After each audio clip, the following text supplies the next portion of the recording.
Շնորհակալ եմ, պարոն Ֆարմանյան, արձագանքի ժամանակ են հարցը կտան, որը տվեցի խմբակցության քարտուղարին, որտեղ ենթադրում դա ավելի կարճ պատասխան է ենթադրելու, քանի որ շատ խոսեցիք պետական պարտքից, երեք օրինակ այստեղ էլի ձեր մասնագիտությամբ կարծես թե դոկտոր կա, որ ասեց, որ օրինակ այս 1.4 միլիարդ դոլարի զենք որ առել է, դա նույնն է, որ 10 տարի առաջ 200 միլիոնի ենք առել։ Հիմա այդ նույն տրամաբանությանը, եթե դուք համաձայն եք ու խոսում եք պետական պարտքից, ասենք, որ այդ դեպքում 14 միլիարդ դոլար էս բային պարտքը, հավասարազորա 10 տարի առաջվա 2 միլիարդ դոլար պարտքի եւ հետեւաբար մենք քչացրել ենք մեր պարտքը։ Էսա կասեմ, ու մեկը քանի որ շատ է խոսում, ես կարող է թվա տենց շուտ պրիմիտիվ, ասած շատ եմ երկիցանքի չեմ վերածում էլ, բայց քանի որ պետական պարտքը գալիս են տարբեր բանաձևերով, բաժանում են ծնված, հələ չծնված երեխեքի քանակով բան ասում, այսքան պարտք ունի, կարող եք ասել մի հատ երկիր,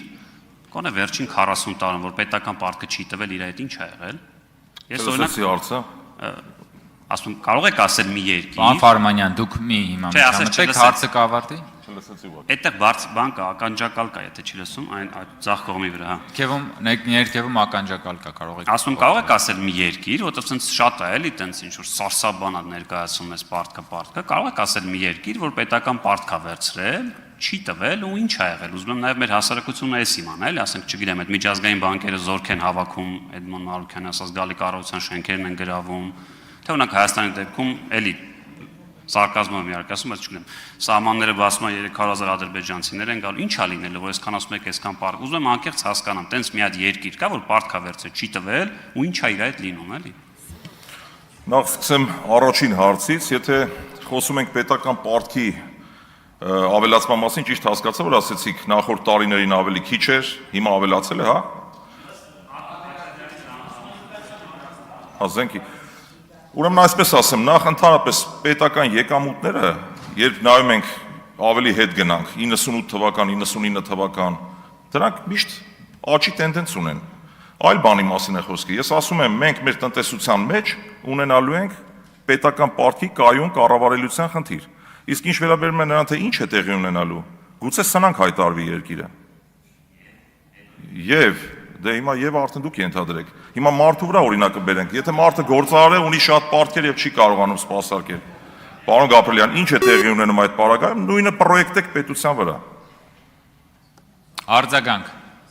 Շատ լավ, դրա համար էի հարցնում, որ արդյոք վերջին օրինակ, չգիտեմ, 40 տարում տենց մի հատ դեպք գիտեք, որ պարտք ա վերցրել պետությունը, չի տվել, ու այդ երկրին սնանկ են ճանաչում, հասկանալ քաղաքացիները, որ այդ լուրը կարդում են ընդդիմադիրների, որ այ ամեն ծնված երեխայի վրա կա այսքան $1000 պարտ,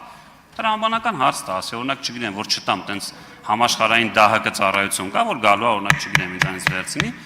ունեմ ժամանակ, պարոն Քունձ։ Ձեր հետ չեմ։ Հարգելի գործընկերներ, խնդրում եմ պահպանել լռությունը։ Դա էդ էի ասում, կա տենց մի հատ օրինակ, որպեսզի նաև կոպիտ ասած գլխի գալիքը իմանա այս ժողովուրդ, որ այսքան սենց սարսափացնում եք, ասում եք, այսքան պարտք ունես, կարող է պարզվի, որ վերջում հա Էմրասման դե չիլի վիճակն είναι։ Հիմա չեն կարող, չի ստացվի, չեն տա։ Բայց քանի որ 20 վայրկյան ունեմ, ասացիք ապօրինի է հանել։ Ես ուզում եմ հասկանալ, եթե ձեր ընդդիմադիր այսօր գործընկեր ձեզ ապօրինի չհեռացներ, դուք շարունակեիք մնալ գուցե էլի այդ ծառայությունում, կարծես իր հետ նաև առիթ ենք ունեցել աշխատելու ու կարող է տեսականից ասել, որ դուք օրինակ քաղաքացիական պայմանագիր կուսակցությունից ներկայացվեիք որպես այս հանձնաժողովի նախագահ, ուզում հասկանամ ձեր մոտիվը որն էր դառնալու ընդդիմադիր, արդյոք այդ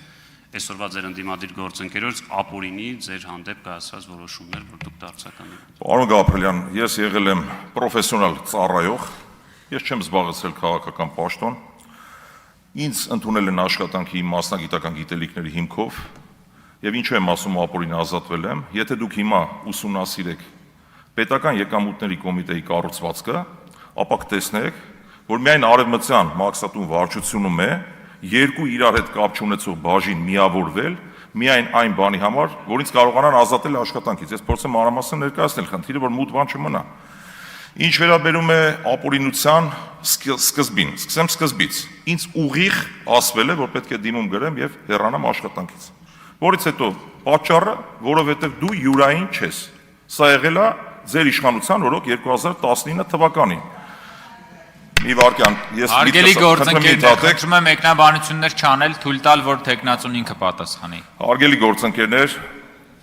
իմ խոսքերը կհաստատեն բազմաթիվ պետական եկամուտների կոմիտեի նախկին ծառայողներ։ Ես հենց այնպես խոսքեր չեմ ասում, պարոն Գաբրել։ Շարունակեմ միտքս, եթե կարելի է, թույլ տաք։ Ուրեմն ինձ ուղիղ ասվել է, ի թիվս ինձ, նաև այլ ծառայողների, որ դիմում գրենք հեռանանք։ Ուղիղ 1 տարի 2018 թվականից սկսած մինչև 19 թվականի փետրվար Ամփոփեք, պարոն Ֆարմանյան։ Ենթարկվել եմ բազմաթիվ հալածանքների։ Այնուհետև դիմել եմ դատարան եւ մինչև ներառյալ վճռաբեկ դատարանը հիմնավորել է, որ ինձ ազատել են ապօրինի, ինչ կա չհասկանում այստեղ։ Շատ լավ, հաջորդ հարցի համար